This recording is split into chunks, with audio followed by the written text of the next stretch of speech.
The Vatican has rejected the Doctrine of Discovery a year after Pope Francis met with Indigenous peoples from Canada and delivered his first apology for the Catholic Church's role in residential schools.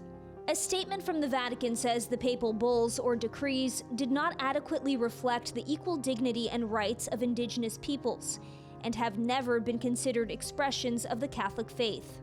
It is only just to recognize these errors, acknowledge the terrible effects of the assimilation policies and the pain experienced by Indigenous peoples, and ask for pardon, the statement reads.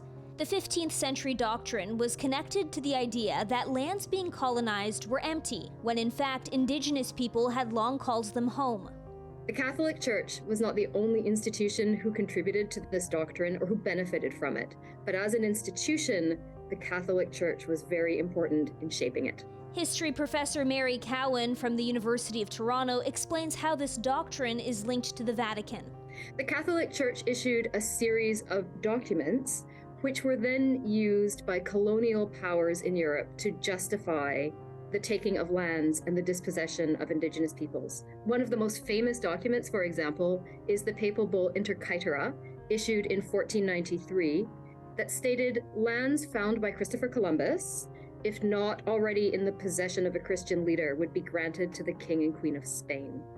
So this doctrine of discovery was in part shaped by judgments issued by the Catholic Church, allowing European powers in their own minds to have the legal right to take control of territories.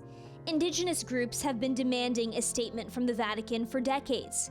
A year ago, First Nations, Métis, and Inuit groups went to Rome to meet with Pope Francis, and many told him the doctrine must be rejected. Then, the pontiff traveled to Canada in July for a 6-day tour, during which he apologized repeatedly, but was criticized for not addressing the papal bulls. Cowan says the rejection of this doctrine today is important. It is very important symbolically.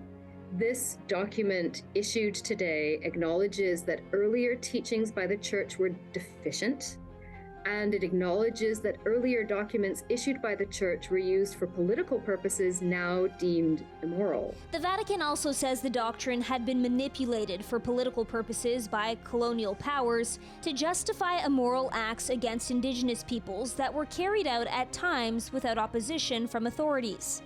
Pope Francis says never again can the Christian community allow itself to be infected by the idea that one culture is superior to others, or that it is legitimate to employ ways of coercing others.